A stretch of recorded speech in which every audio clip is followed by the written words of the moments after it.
নমস্কাৰ প্ৰিয় দৰ্শকসকল, আপোনালোকে চাই আছে নিউজ 24 অসম। প্ৰতিবাদী দৰ্শকক স্বাগতম জনাইছোঁ নিউজ 24 অসমৰ বিশেষ অনুষ্ঠান বাৰ্তালাপৰ আজিৰ বিশেষ খণ্ডটিলৈ।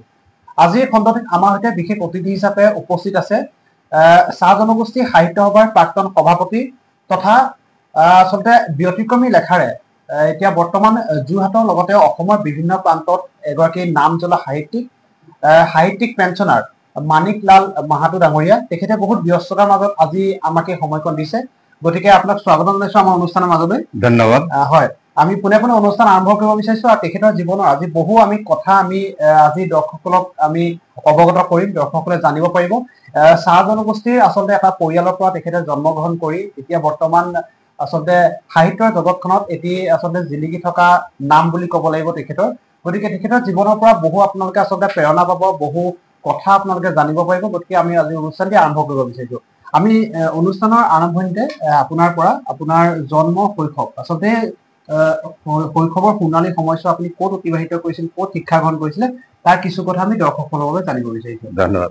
আচলতে মই মৰিনী অঞ্চলৰ একেবাৰে ভিতৰুৱা নাগা পাহাৰৰ দাঁতিত থকা নাগাজাঙ্গা চাহ বাগিচাত মই জন্মগ্ৰহণ কৰিছিলোঁ 1948 চনত 15 ছেপ্টেম্বৰ দিনা। আৰু সেই সময়ত আচলতে শিক্ষাৰ প্ৰভাৱটো চাহ বাগিচাত নাই। মই আৰু মোৰ বাইদেৱে পঢ়িছিলোঁ। তাত মই যেতিয়া পঢ়িছিলোঁ মোক মানে জবৰদস্তি দেউতাই মানে স্কুললৈ থৈ আহে, কিন্তু মই স্কুলৰ পৰা পলাওঁ, কাৰণ লগৰবিলাকৰ লগত মই খেলিব নাপাওঁ, সেইকাৰণে মই পলাওঁ মানে। তাৰপিছত এনেকে কৰোঁতে ধৰা পৰোঁ, বাইদেৱে মাৰে আৰু স্কুলত থৈ আহে। স্কুলতো অকণমান বদমাচি কৰোঁ। স্কুলত পেট বিষাইছে বুলি কওঁ, ছাৰে ঘৰলৈ পঠাই দিয়ে, আহি পিনে আকৌ মই বেলেগত লুকাই থাকোঁ। এনেকে কৰি পেলাই তাতো ধৰা পৰি পেলাই পিছত যেনিবা আৰু স্কুল যাবলৈ ধৰিলোঁ। ক শ্ৰেণীটো কেনেকে, আমাৰ দিনত আকৌ ক শ্ৰেণী খ শ্ৰেণী আছিলে, ক শ্ৰেণী খ শ্ৰেণী কেনেকে পাছ কৰিলোঁ নাজানো আৰু। তাৰপিছত প্ৰথম শ্ৰেণীৰ পৰা মই পঢ়াৰ অকণমান মন দিলোঁ। তাৰপিছত মই পঢ়াৰ লগে লগে মোৰ এতিয়া লগ নাই, সেইকাৰণে মই এই গাঁৱৰ ওচৰৰ লাইনৰ যিবোৰ ল'ৰা ছোৱালী থাকে সিহঁতক গধূলি লৈ পেলাই মই পঢ়াব ধৰোঁ। মই যিখিনি স্কুলত পঢ়োঁ সেইখিনি সিহঁতকো পঢ়াওঁ। সেই লৈ পেলাই মোৰ জীৱনটো আৰম্ভ হ'ল। আৰু তাৰ পৰা মই বচাগাঁও স্কুলতে পঢ়িছিলোঁ। বচাগাঁও LP স্কুলৰ পৰা মই LPBT পাইছিলোঁ। আৰু সেই LPBTৰ পৰা মই বংশীগোপাল ME স্কুলত নাম লগালোঁ।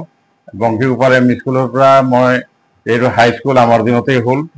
তাৰপিছত হাইস্কুল হোৱাৰ পিছত তাৰ পৰাই মই প্ৰথম মেট্ৰিক দিছিলোঁ, কিন্তু সেই বছৰ মোৰ মেট্ৰিক বেয়া হ'ল। পিছত মই মৰিনী আগৰৱালা হাইস্কুলৰ পৰা 69ত মেট্ৰিক দি পেলাই মই পাছ কৰি পেলাই যোৰহাটলৈ আহিলোঁ পঢ়িবলৈ। কিন্তু সেই সময়ত মানে কি হয়, অসম চৰকাৰে মানে যিসকল মন্ত্ৰী হেৰি থাকে তেওঁলোকে চাহ বাগিচাত কিমান ল'ৰাই মেট্ৰিক পাছ কৰিছে সেই কথাষাৰ তেওঁলোকে খবৰ ৰাখে। খবৰ ৰখাৰ কাৰণে শ্বিলঙত অফিচ হেৰি আছিলে, মোক আৰু মাতি পঠালে কামাখ্যা ত্ৰিপাঠীয়ে। তাত গৈ পিনে মোক চাকৰি এটা দিলে। 3 মাহ 21 দিন চাকৰি কৰিলোঁ আৰু চাকৰি এৰি থৈ গুচি আহিলোঁ চুপাৰিনটেণ্ডেণ্টৰ লগত মানে মাৰপিট কৰি পেলাই। তাৰপিছত আৰু নকৰিলোঁ। নকৰাৰ পিছত 9 কোচাৰীত মই কৃষক সংঘ কৰিলোঁ এটা। আৰু সেই তেতিয়া ৰতনপুৰ, ভেলগুৰি এই গাঁওবিলাক নতুনকৈ বহে, ৰিহেবিলিটেশ্যন এৰিয়া। আৰু তেতিয়া আমাৰ ইয়াত যোৰহাটত আছিলে টুপিধৰ গগৈ এগ্ৰিকালচাৰ SDO, আৰু DC আছিলে RV পিল্লাই। তেখেতে ক'লে ইয়াৰ পৰা নাৰিকল পুলি, কলৰ পুলি আৰু বিভিন্ন ধৰণৰ গুটি দিয়ে, এইবোৰ নি পিনে মই তাত সেই অঞ্চলত বিলাওঁ। তেনেকৈ কৰোঁতে এই কৃষক সংঘটো খুব বেছি ডাঙৰ সংগঠন হৈ পৰিল। তাৰপিছত তৰুণ গগৈ যেতিয়া MP উঠিবলগীয়া হ'ল, তেখেতে এবাৰ আমাৰ মিটিঙত গৈ পিনে দেখিলে যে এইজনক যদি ধৰা নহয় তেতিয়াহ'লে মানে মই MP ইয়াৰ পৰা জিকাটো টান হ'ব। তো সেইকাৰণে তেতিয়া গজেন তাঁতী আছিলে চাহ মজদুৰ সংঘৰ মানে সম্পাদক। গজেন তাঁতীক কৈ পেলাই মোক চাহ মজদুৰ সংঘলৈ লৈ আহিলে। আৰু চাহ মজদুৰ সংঘতেই মই 24 বছৰ কটালোঁ। তাৰ মাজতে যেনিবা মই পঢ়িবলৈ গ'লোঁ বম্বেলৈ। বম্বেত মই প্ৰডাক্টিভিটি কাউন্সিলৰ হেৰিত গৈছিলোঁ মই স্কলাৰশ্বিপত, আৰু তাত 1.5 বছৰ পঢ়িলোঁ। কিন্তু তাত যিখিনি মই পালোঁ, পঢ়িলোঁ, সেইখিনি চাহ মজদুৰ সংঘত মই শ্ৰমিকৰ ওপৰত, নিৰক্ষৰৰ ওপৰত মই খটুৱাব পৰা নাই এডুকেশ্যনবিলাক। মোৰ মানে খুব দুখ আছিলে। তাৰপিছত 91 চনত যেতিয়া DC-য়ে BVP ৰাও আহিলে ইয়াত, তেতিয়া BVP ৰাওৰ লগতেই BVP ৰাওৱে মানে মোৰ বিষয়টো দিল্লীত গম পাইছিলে। গম পাই পেলাই আহি পেলাই মোক ফোন কৰি মাতিলে, গ'লো। যিদিনা গ'লো DC অফিচলৈ, সেইদিনাৰ পৰা মোক আৰু ঘূৰি আহিব নিদিলে। আৰু তাতেই মই লিটাৰেচি প্ৰগ্ৰামৰ প্ৰজেক্ট বনালো এডাল্ট এডুকেশ্যনৰ লগত, আৰু এই লিটাৰেচি প্ৰগ্ৰামটো আৰম্ভ কৰিলো গাঁও আৰু বাগিচাত। 45ৰ পৰা 13 বছৰৰ পৰা 14 বছৰৰ পৰা 45 বছৰ বয়সৰ যিমান মানুহ আছে নিৰক্ষৰ, তেওঁলোকক পঢ়োৱাৰ ব্যৱস্থা, আৰু সেই ব্যৱস্থাটো কৰি পিনে কমপ্লিট হোৱাৰ পিছত তেতিয়া মোক মানে গাঁৱত আৰু বাগানত মানুহে সুধিছিলে যে আমাৰ উপাৰ্জনেই কম আৰু আপোনালোকে পঢ়ক কৈ থাকে, গতিকে আমাক উপাৰ্জনৰ পথ লাগে। তেতিয়া মই কৈছোঁ যে আপোনালোকে পঢ়কচোন লাগে। তাৰ লগে লগে মই চিন্তা কৰিলোঁ যে এওঁলোকক কি দিয়া যাব। তেতিয়া মই সেই আত্মসহায়ক গোটৰ ফৰ্মুলাটো আনিলোঁ, আৰু সেই আত্মসহায়ক গোটৰ কিতাপ লিখি পিনে মই আত্মসহায়ক গোট গঠন কৰিছিলোঁ। আৰু মোৰ তেতিয়া 95 আছিলে আত্মসহায়ক গোট। তাৰ পৰৱৰ্তী কালত চৰকাৰে আত্মসহায়ক গোটবিলাকক কি কৰিলে, লোভিয়া কৰিলে, ছাবচিডি, ৰিভলভিং ফাণ্ড এইবিলাক দিব ধৰিলে। গোটবিলাক লোভত পৰি পেলাই মানে মূল ফিলচফিৰ পৰা তেওঁলোকে আঁতৰি যোৱাৰ কাৰণে মই তেওঁলোকক এৰি দিলোঁ। এৰি দিয়াৰ পিছত মোৰ সেই ট্ৰেইনিং চেণ্টাৰটোত তেওঁলোকক মই আহিব নিদিয়া হ'লোঁ। তাত মই এই ট্ৰেইনিং চেণ্টাৰটো আছিলে সেল্ফ সাষ্টেইনেবল ডেভেলপমেণ্ট, মানে নিজেই উৎপাদন কৰিব আৰু নিজেই মানে লাভান্বিত হ'ব বুলি কৰিছিলোঁ। আৰু অফিচটো মোৰ এতিয়াও বহুত ৰাইচ মিল আৰু এনেকে তাঁতশালবিলাকতো বাৰু হেৰি হ'ল, চিলাই মেচিন এনেকে কৰি প্ৰায় 1 কোটিমান টকাৰ প্ৰপাৰ্টি তাত কৰি থৈ দিছোঁ। এতিয়া মেৰামতি চলি আছে। সেইখিনি কৰি পেলাই এতিয়া যোৰহাটত মই কেইবাটাও অনুষ্ঠান জন্ম দিলোঁ, সাহিত্য সভা জন্ম দিলোঁ। তাৰপিছত পঞ্চায়তৰ আইনখন প্ৰথম মই অসমীয়া অনুবাদ যেতিয়া মানে 73rd এমেণ্ডমেণ্ট হ'ল, তেতিয়া তাক প্ৰথম মই অসমীয়া অনুবাদ কৰোঁ, আছে কিতাপ ইয়াতে। সেইটো কৰিলোঁ, আত্মসহায়ক গোট কৰিলোঁ, লিটাৰেচি কৰিলোঁ। তাৰ লগে লগে আৰু এটা চলি আছিলে কি, আমাৰ যিবোৰ ল'ৰা গাঁৱৰ পৰা আগতে কলেজত ফিজ দিব লাগে নহয়, তো এই বাগিচাৰ পৰা ল'ৰাবিলাক আহে, কিন্তু ফৰ্ম ফিলাপৰ সময়ত কেতিয়াবা ঘৰৰ পৰা পইচা আহি নাপায়। তেতিয়া যোৰহাট কলেজৰ প্ৰিন্সিপাল, JV কলেজৰ প্ৰিন্সিপাল, চেণ্ট্ৰেল কলেজৰ প্ৰিন্সিপালে মোলৈ চিঠি এখন লিখি পিনে পঠাই দিয়ে, তেওঁক দি পিনে যে এইটো যোৱা, তেওঁক দিবা। তাৰপিছত ফিজটো কিমান হৈছে এইটো মানে লিখি পঠাই দিয়ে। মই তেওঁলোকক চেক কাটি পিনে দি দিওঁ, আৰু তেওঁলোকে ফৰ্ম ফিলাপ কৰি তেওঁলোকে পঢ়া শুনা কৰে।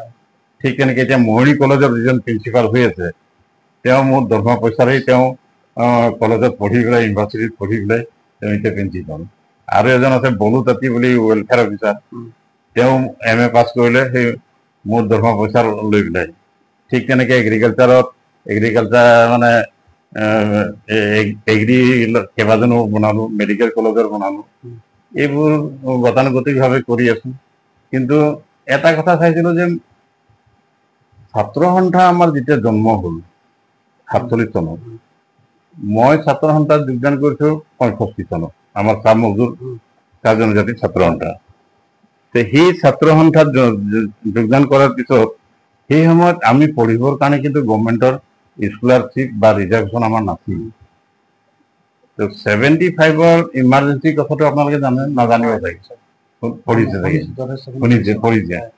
সেই ইমাৰ্জেঞ্চি পিৰিয়ডত ভাৰতবৰ্ষত কংগ্ৰেছৰ প্ৰেচিডেণ্ট আছিলে দেৱকান্ত বৰুৱা। দেৱকান্ত বৰুৱাই গুৱাহাটীলৈ আহিব বুলি আমি গম পালোঁ। তেতিয়া জয়চন্দ্ৰ নাগবংশী আছিলে জেনেৰেল ছেক্ৰেটাৰী, আৰু মই এছিষ্টেণ্ট ছেক্ৰেটাৰী আছিলোঁ। আমি গৈ পিনে গুৱাহাটীত তেখেতক লগ ধৰিলোঁ 7জন মানুহে। তাৰপিছত দেৱকান্ত বৰুৱাক লগ ধৰাৰ পিছত তেখেতে ক'লে যে তোমালোকে কালি দিল্লীলৈ আহা। মই বোলো ছাৰ কালিলৈ দিল্লীলৈ? তোমালোকক আহিবলৈ কৈছে নহয়, যোৱা। তাৰপিছত তোমালোকৰ যিমান জাতি আছে, জনগোষ্ঠী আছে, তাৰ তালিকা এখন খালি বনাই পিনে লৈ আহিবা। তেতিয়া উজান বজাৰত হোষ্টেল আছিলে, উজান বজাৰৰ হোষ্টেলত ৰাতি আমি তালিকাখন কৰিলোঁ 7জন হেৰিয়ে। তেতিয়া গোলোক ৰাজবংশী আছিলে মন্ত্ৰী অসম চৰকাৰৰ। তেখেতে 7খন ট্ৰেইনৰ টিকেট আমাক দিলে দিল্লী যাবলৈ। তাৰপিছত টকা 500 দিলে। তেতিয়া 500 টকাটো বহুত বেছি আৰু দিল্লীত যাবলৈ। তাৰপিছত ৰাতিপুৱা আমি ট্ৰেইনত উঠি দিল্লী গ'লোঁ। কিন্তু আমি ইমান বুৰ্বক আছিলোঁ, দেৱকান্ত বৰুৱাৰ টেলিফোন নাম্বাৰো আমি লোৱা নাই। দিল্লীততো নামিলোঁ, নমাৰ পিছত যাম ক'ত এতিয়া? দেৱকান্ত বৰুৱাক বিচাৰি কোনে দিল্লীত চিনি পাব এতিয়া? তাৰপিছত তাত দেখিছোঁ যে আমাৰ লগত মানে বৰ উৎপতীয়া এটা আছে ইঞ্জিনিয়াৰ চুটি চাপৰ এই কমলবন্ধা বাগিচাৰ নৰেশ মিস্ত্ৰী তেওঁ বাহিৰলৈ ওলাই গৈ পিনে দেখিছে যে অসম লিখা আছে ইংৰাজীত ইমান ডাঙৰ বৰ্ড লৈ পিনে এজন ড্ৰাইভাৰে মানে গাড়ীত আউট দি আছে কি কৈছে এইটো অসম ক'ৰ পৰা আহিলে ইয়াত ঠিক गाड़ी दूसरे कोई कुछ बोले भाई साहब आप लोग असम से है बोले हाँ असम से आप लोग के लिए बरुआ साहब ने गाड़ी भेज दिया है देवकांत बरुआ सहानुभूति कृषक আমি যে গৈ পাম তেওঁ গাড়ী পঠাইছে দুখন আৰু তেতিয়া আছাম হাউচ আছিলে আছাম ভৱন আছিলে আমাক আছাম হাউচলৈ লৈ গ'ল তাত থাকিলে আকৌ গধূলি দেৱকান্ত বৰুৱা আহিলে আমি একেলগে চাহ খালো চাহ খাই পিনে গধূলি তেওঁ তাত ভাত খালো ভাত খাওঁতে ক'লে যে ৰাতিপুৱা তোমালোকে ইয়াতে ব্ৰেকফাষ্ট কৰিবা তেওঁ তাতে ব্ৰেকফাষ্ট কৰিবলৈ ৰাতিপুৱা গ'লো ক'লে যে এই ফাইলটো লৈ যোৱা গাড়ী য'ত লৈ যাব তালৈ যাবা তেনেকে লৈ পিনে আমি গ'লো তাতো ऑफिसत মানে দুৱাৰ মুখত চকীদাৰে কয় आप लोग आसम से हैं हाँ आप लोग के लिए साहब बैठा है তাৰপিছত তেওঁ ফাইলটো নি পিনে আমি দিওঁ লগে লগে তেওঁলোকে কয় এইটো কাম কৰিবলৈ অকণমান সময় ল'ব গতিকে আপোনালোকে চাহ জলপান কিবা এটা কৰা খাই থাকা 1-1.5 ঘণ্টাৰ পিছত আৰু ফাইল ৰেডি তাৰপিছত তেওঁ ওলাই আহিলে অফিচাৰে ক'ব এই ফাইলটো লৈ যোৱা এই গাড়ীয়ে য'ত লৈ যাব তাত যাব এনেকে কৰি একেদিনাই 4টা অফিচৰ কাম একেদিনে 4টা বজাত শেষৰ অফিচটোৱে ক'লে যে এই ফাইলটো লৈ যোৱা আৰু বৰুৱা চাহাবক দি দিব লাগে দেৱকান্ত বৰুৱাক সেই ফাইলটো দিবলৈ গ'লো গধূলি তাৰপিছত তাতে ভাত খালো ক'লে যে কালি তোমালোকৰ কাম নাই নে মানে নাই ছাৰ তেতিয়া তোমালোকে আগ্ৰা চাই আহা আগ্ৰা চাবলৈ পঠাই দিলে তেওঁ তাতে অৰ্ডিনেন্স জাৰি কৰিলে অৰ্ডিনেন্স জাৰি কৰাই পেলাই ৰাখিলে তাৰপিছত ৰাতি আমি আহিলো আকৌ তাত ভাত খালো তেওঁ সেই অৰ্ডিনেন্সৰ চিঠিখন আমাক ক'লে যে এইটো শৰৎ চিহ্নৰ বাহিৰে কাকো দিব নালাগে তাৰপিছত ক'লে যে এয়া তোমালোকৰ 7 দিনৰ ট্ৰেইনৰ টিকেট ৰাতিপুৱা গাড়ী যাব তোমালোকৰ ট্ৰেইনত উঠাই আহিব আৰু সেই চিঠিখন আনি পেলাই আমি 23 জুন তাৰিখে এই শৰৎ চিহ্নক দিছিলো 1975 27 নৱেম্বৰ তাৰিখে আমাৰ টি গাৰ্ডেনত MOBC বুলি ডিক্লেয়াৰ কৰিছিলে আৰু তেতিয়াৰ পৰাই মেডিকেলত 2টা সিট আমি পাইছিলো কলেজবিলাকত 2খন সিট পাইছিলো এতিয়া যেনিবা বাঢ়িছে নিশ্চয়কৈ সেয়া আচলতে গৌৰৱৰ কথা নহয় জানো গৌৰৱ আচ্ছা বিভিন্ন অনুষ্ঠান প্ৰতিষ্ঠানৰ লগত আপুনি জড়িত হৈ আছে চাহ জনগোষ্ঠীৰ বিভিন্ন ক্ষেত্ৰত আপুনি কাম কৰি আছে আচলতে সাহিত্য ক্ষেত্ৰখনত কেনেকৈ জড়িত হৈ পৰিলে বা আপোনাৰ প্ৰথম লেখাটো কেতিয়া লিখিছিলে মই প্ৰথম লেখাটো জাতীয় চেতনা বুলি মোৰ এটা আৰ্থিক প্ৰবন্ধ জনভূমিত ওলাইছিলে সেইটোৱেই মোৰ প্ৰথম লিখনি তো সেইটো দেওৰাম তাছাৰ ভায়েক দীনেশ্বৰ তাছাই ক'লে যে ইমান ভাল প্ৰতিষ্ঠিত লিখকৰ নিচিনা লিখিছ তই আৰু লিখ কিন্তু লিখিবলৈ মই সময় পোৱা নাই তাৰপিছত মই যেতিয়া DC অফিচত থাকোঁতে আন্দামানলৈ গ'লো আন্দামানৰ গোটেইখিনি চালোঁ তাৰপৰা বহুত ডকুমেণ্ট আনিছিলোঁ তো দেওৰাম তাছাক মানে লৈ পেলাই মানে তেওঁ ব্লক অফিচাৰ আছিলে তেওঁক লৈ মানে আমি লিটাৰেচি ক্লাছবিলাক চাব যাওঁ গধূলি তো তেওঁ ক'লে যে মানে তুমিতো গোটেই ভাৰতবৰ্ষতে ঘূৰি ফুৰা জ্ঞান বিজ্ঞান সমিতিৰ হৈ য'ত য'ত ঘূৰা যি দেখা তাকে নিলিখা কেলে আৰু এতিয়া বোলে তুমি আন্দামানলৈ গৈ আহিছা তাৰ ওপৰত এখন লিখাচোন আৰু তুমিতো কেইবাটাও ভাষা জানা বোলে তাৰপিছত মোৰ গাত লাগিল অকণ তেতিয়া মই সেই কিতাপখন চেলুলাৰ জেইলৰ ডায়েৰী এইখন কিতাপ লিখিবলৈ আৰম্ভ কৰিলো এইখন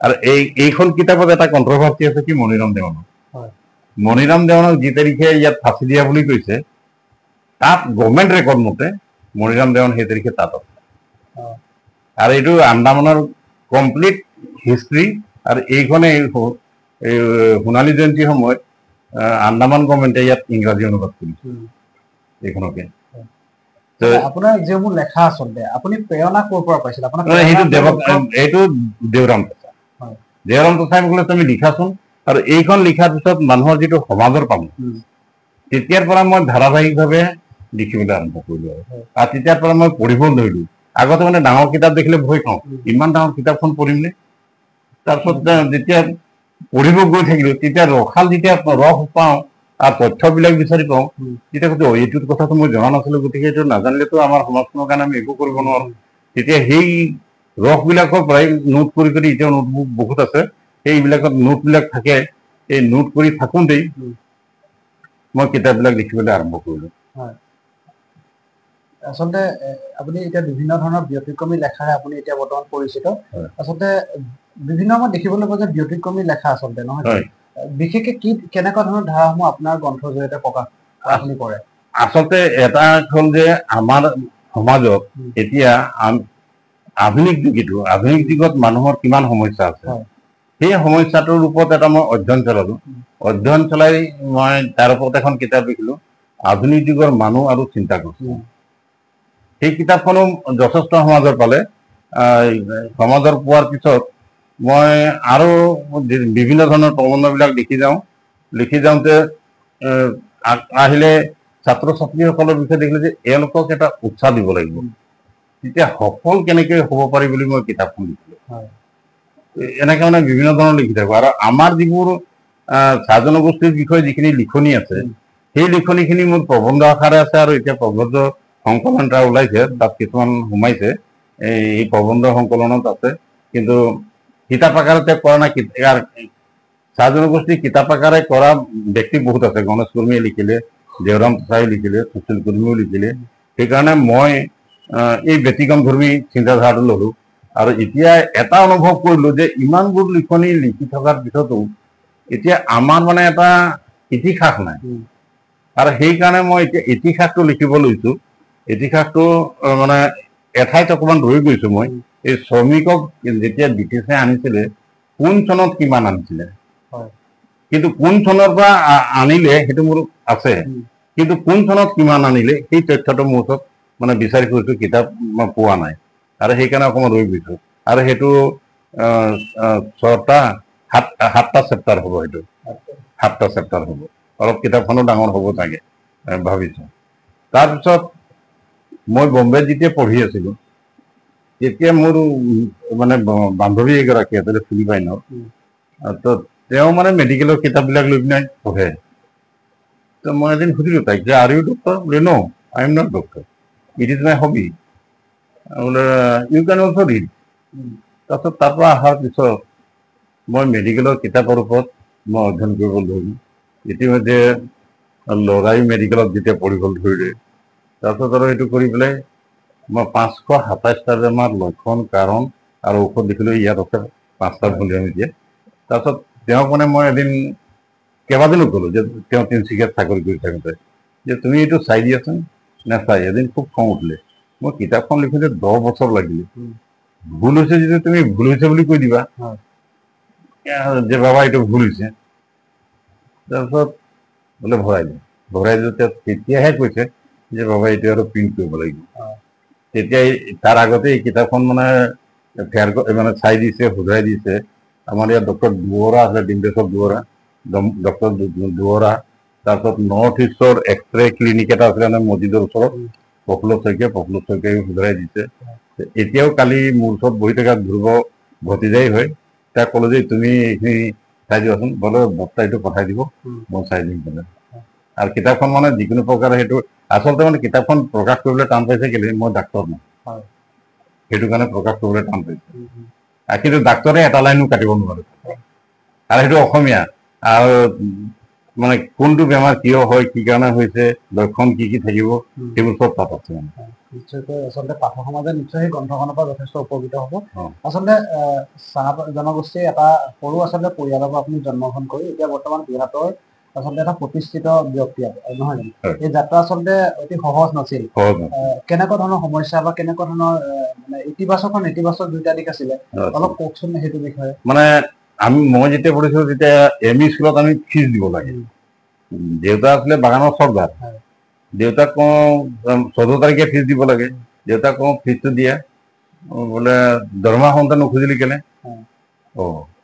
তাৰ দৰমহা সন্তান খুজিলে ক'ব যে তোৰ দৰকাৰ যেতিয়া হ'ব তেতিয়া ল'বা তেতিয়াও যেতিয়া খুজিম তেতিয়া ক'ব যে ঠিক আছে আজি 2 টকা লৈ যোৱা 2 টকা পিছত দিম 4 টকা ফিজ দিব লাগে 2 টকা লৈ যোৱা 2 টকা পিছত দিবি তাৰপিছত উপায় নাপাই পিনে মই মানে তামোল দোকানী হ'লো এতিয়াও মৰিণী নাগামাকা ঘৰত স্মৃতিত সেই টেবুলখন থৈ দিছোঁ মই তামোল দোকানী মানে তামোল পাণ দোকান বিক্ৰী কৰিবলৈ ধৰিলোঁ মানে দৰমহা বজাৰত বিক্ৰী কৰোঁ চিনেমা আগতে বাগানত হয় বা টেবুল মূৰত লৈ পেলাই বা চিনেমা তালৈ যাওঁ লোকে চিনেমা চাই মই তামোল পাণ বিক্ৰী কৰোঁ এনেকৈ কৰি ফিজবোৰ গোটাওঁ আৰু লগতে মোৰ 2 এজন যি পঢ়িছিলে তেওঁলোককো ফিজ নহ'লে মানে তেওঁলোককো ফিজ দিছিলোঁ এনেকৈ কৰি মানে পঢ়া শুনা কৰিছিলোঁ।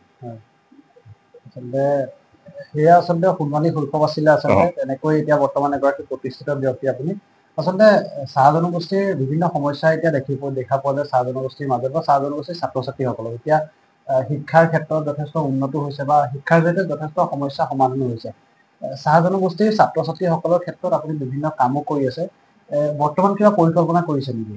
নাই, পৰিকল্পনা মানে এনেকুৱা আছে, এতিয়া সাক্ষৰতা অভিযান যেতিয়া আমি অসমত চলালো, গোটেই অসমত বিয়পি পৰিলে যোৰহাটৰ সাক্ষৰতা অভিযানে, তেতিয়া স্কুলবিলাকত বহুত ল'ৰা ছোৱালী যাব ধৰিলে।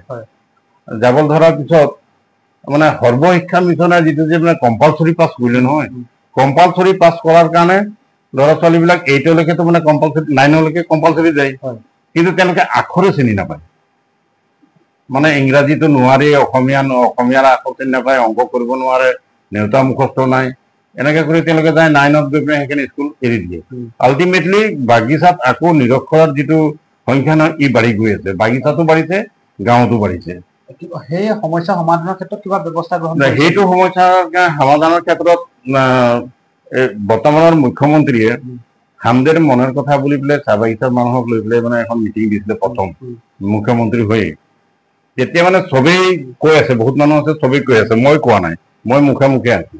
জিষ্ণু বৰুৱা ইয়াত DC আছিলে, তেখেতেও আছে। তো জিষ্ণু বৰুৱাই মোক মাতি পিনে কৈছে বোলে মাহতো আপুনি নকয় কেলে? বুলি ছাৰ ক'বলৈ নক'লে কেনেকৈ ক'ম? বোধহয় CM শুনিলে কথা। তাৰ পৰা ঘূৰি আহি পিনে মই বহিবলৈ পোৱা নাই, আৰু কৈছে যেতিয়া সময় নাই, এতিয়া 10 মিনিট সময় আছে, এজনক মাত্ৰ 3 মিনিট সময় দিম, তেওঁ হাতীটো ভুৰুকাত ভৰাব লাগে। আৰু সেইজন হৈছে মোৰ নামটো ক'লে। তেতিয়া মই 4টা পইণ্ট ক'লো। এটা হ'ল যে এই শিক্ষাৰ ক্ষেত্ৰতো যে ইয়াত যিমানবোৰ ব্যক্তি আমি আছো, শিক্ষিত ব্যক্তি, কাৰো ল'ৰা ছোৱালী চৰকাৰী স্কুলত নপঢ়ে, চবৰে ল'ৰা ছোৱালী প্ৰাইভেট স্কুলত পঢ়ে। অকল চৰকাৰী স্কুলত যদি পঢ়ে, একেবাৰে দুখীয়া ল'ৰা ছোৱালীবিলাক গাঁৱৰ আৰু চাহ বাগিচাৰ ল'ৰা ছোৱালী পঢ়ে। গতিকে চৰকাৰী অফিচাৰেই হওক, যিয়েই হওক, তেওঁলোকৰ ল'ৰা ছোৱালীবিলাক চৰকাৰী স্কুলত পঢ়াব লাগে বুলি সেইটো মই দিছিলোঁ। তাৰপিছত তেওঁলোকে এটা কমিটি কৰিছিলে, কমিটিত মই মেম্বাৰো আছিলোঁ, মই তাতো পৰামৰ্শ দিলোঁ, কিন্তু আল্টিমেটলি তেওঁলোকে সেইটো কৰা নাই এতিয়ালৈকে। সেইটো কাৰণে শিক্ষাটো আছেই।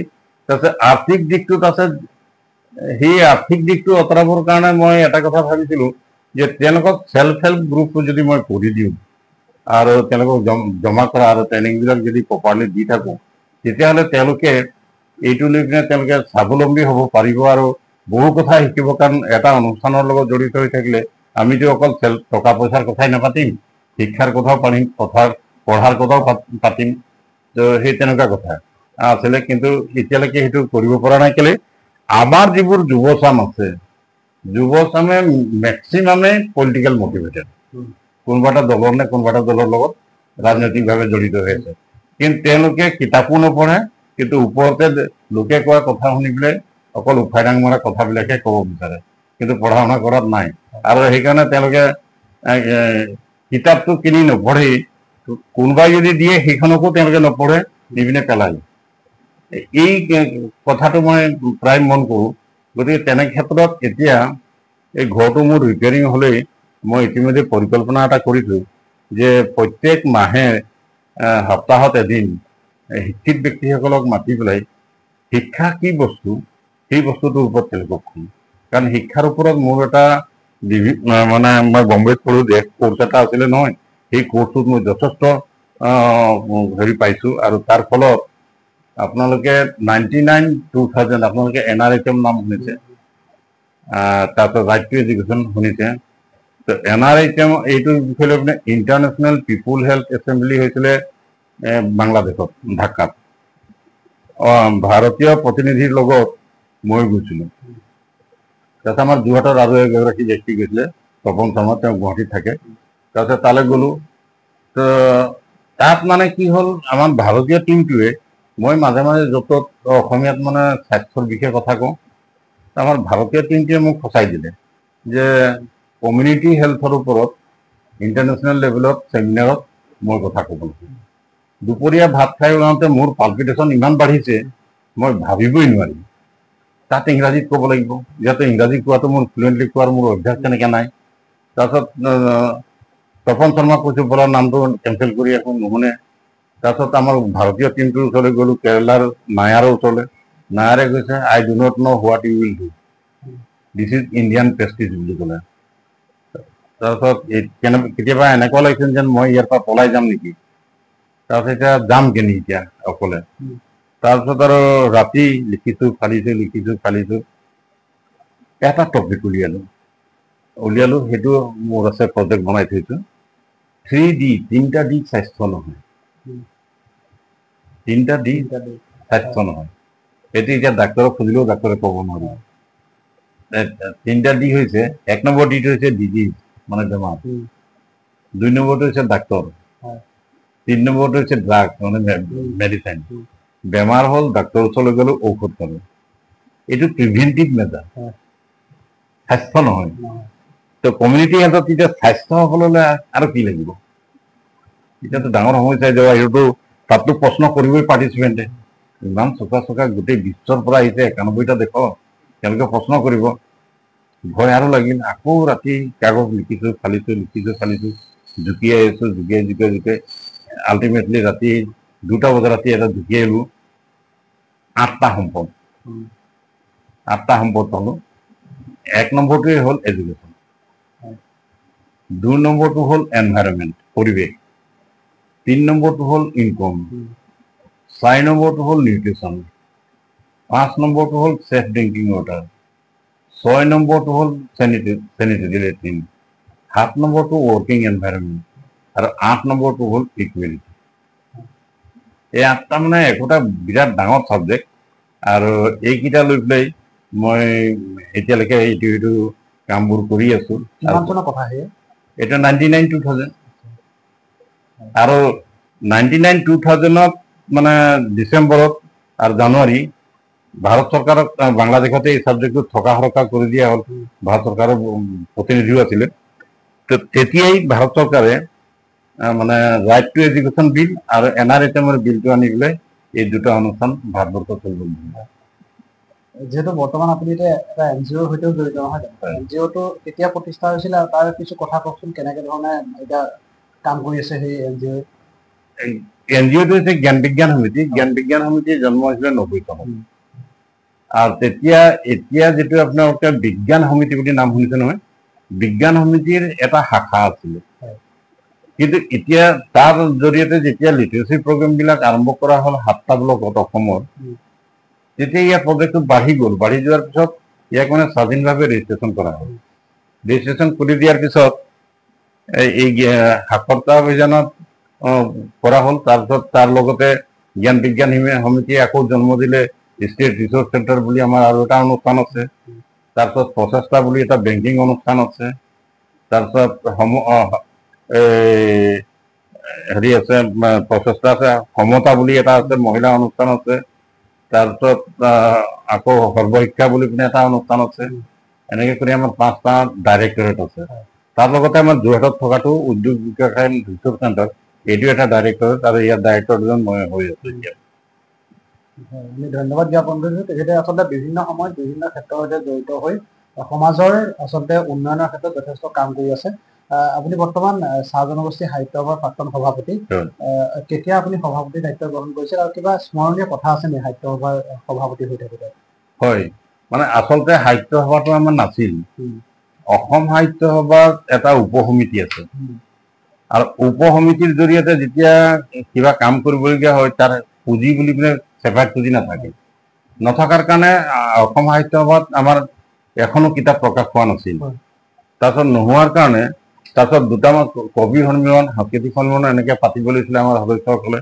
সেইটো বসন্ত গোস্বামী সম্পাদক আছিলে, তেওঁ সহযোগ নকৰাৰ ফলতেই মানে মই আৰু উমেশ বৰাইক বুলি এজন ব্যক্তি আছিলে বোকাখাটৰ, আৰু আমাৰ এই যোৰহাটতে তেওঁ প্লেনিং অফিচাৰ আছিলে। তেওঁ শৈক্ষিক সমাজ বুলি এটা অনুষ্ঠান আছিলে, সেই অনুষ্ঠানৰ জৰিয়তে আমি কাম আৰম্ভ কৰিছিলোঁ। তেতিয়া তেওঁলোকে ক'লে যে শৈক্ষিক সমাজৰ ঠাইত আমি সাহিত্য সভা নকৰোঁ কেলি। তাৰপিছত এই ছাত্ৰ সন্থাতে মোৰ যিখিনি চিনাকি বন্ধু আছিলে তেওঁলোকক মোৰ এই উদ্যোগ বিকাশতে মাতি পেলাই দুদিনীয়াকৈ আমি আলোচনা কৰিলোঁ। আলোচনা কৰাৰ পিছত তাত মানে জন্ম দিয়া হ'ল এই চাহ জনগোষ্ঠী সাহিত্য সভা। আৰু সাহিত্য সভাতো জন্ম হোৱাৰ লগে লগে গণেশ কুৰ্মী হ'ল সভাপতি, মাখনলাল বাঢ়ৈ হ'ল সম্পাদক।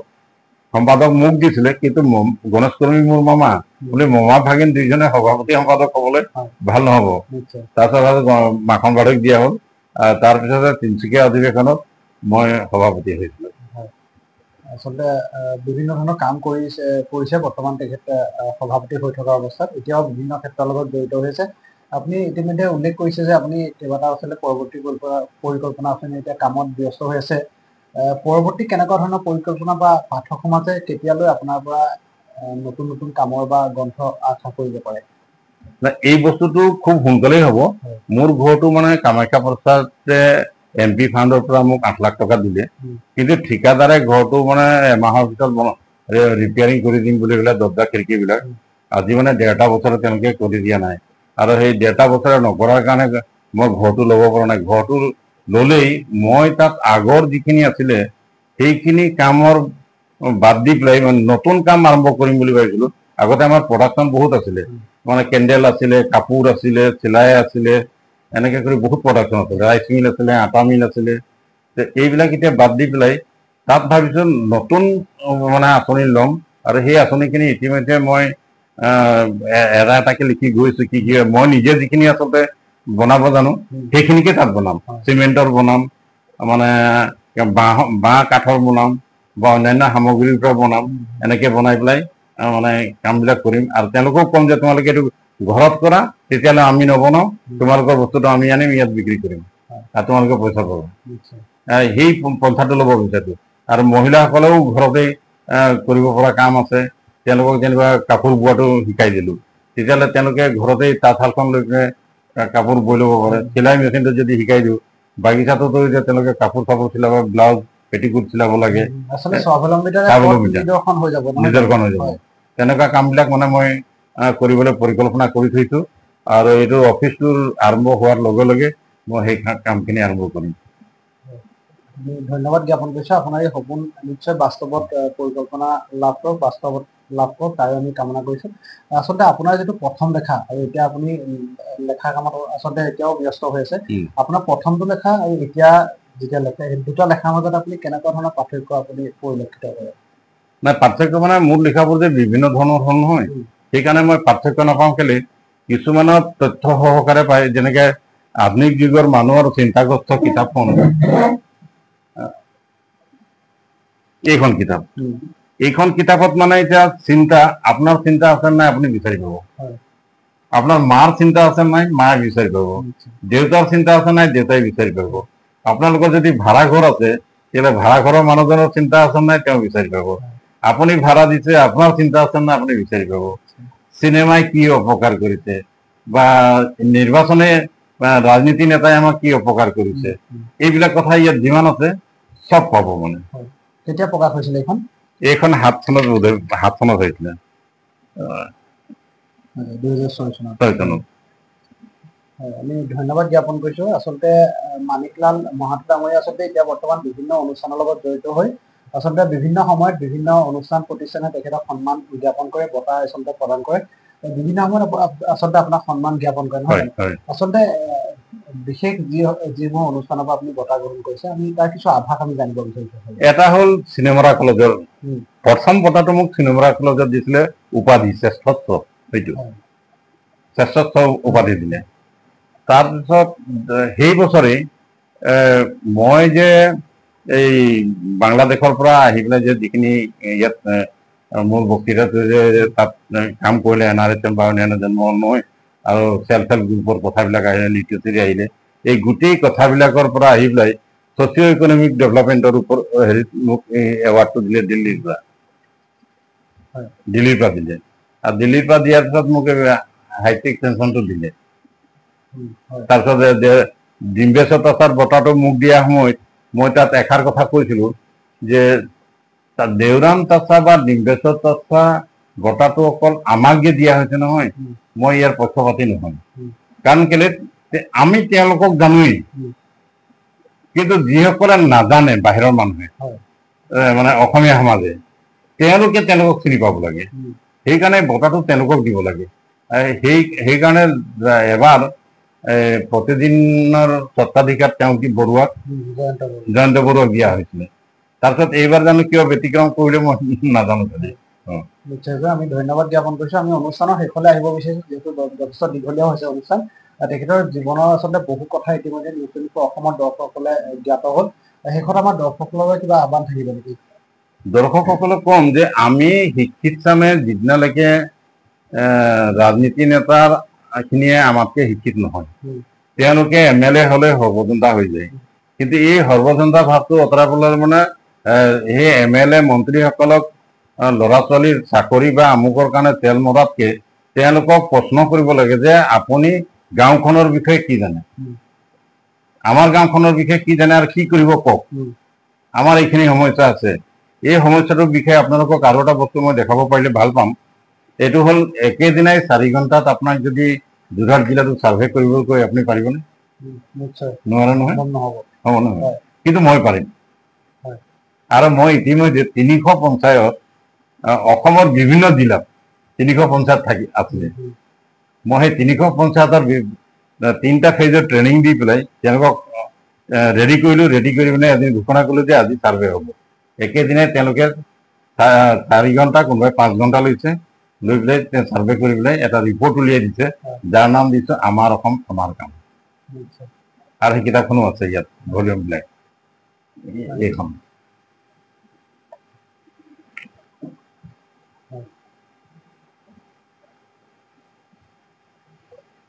নিশ্চয়কৈ এইখন কিতাপ দৰ্শকসকলে নিশ্চয় আচলতে চকুত পৰিছে আমাৰ অসম আমাৰ কাম আচলতে যোৰহাট জিলাৰ নহয় এটা আমাৰ যিটো যে ক'লো নহয় যে আমাৰ ডাইৰেক্টৰেট এটা আছে নহয় গুৱাহাটীত সেইটো আচ্ছা আমি ধন্যবাদ জ্ঞাপন কৰিছো আমি ইমানখিনি সময় দিয়াৰ বাবে আমি ছাৰক ধন্যবাদ জ্ঞাপন কৰিছো আচলতে বিভিন্ন ক্ষেত্ৰৰ লগত জড়িত হৈ আচলতে ছাৰে বিভিন্ন ধৰণৰ কাম কৰি আছে সাহিত্যৰ জগতখনটো এতিয়া আচলতে উজ্জ্বল নক্ষত্ৰ হৈ ছাৰ ইতিমধ্যে জিলিকি আছে ছাৰৰ যাত্ৰা অব্যাহত থাকক আমি তাৰে কামনা কৰিছো ছাৰ সুস্বাস্থ্য গৰাকী হৈ থাকক আপুনি এই ধৰণে আচলতে আপোনাৰ লেখাসমূহে নৱপ্ৰজন্মক উৎসাহিত কৰি যাওক তাৰে কামনা কৰিছো আজি বাৰ্তালাপৰ বিশেষ খণ্ডটি চাই থকা প্ৰতিগৰাকী দৰ্শকক ধন্যবাদ জ্ঞাপন কৰিছো এই অনুষ্ঠানৰ পৰা মই দিগন্ত ইমানতে বিদায় লৈছো ধন্যবাদ দৰ্শকসকলকো মোৰ ফালৰ পৰা আন্তৰিক ধন্যবাদ জ্ঞাপন কৰিলো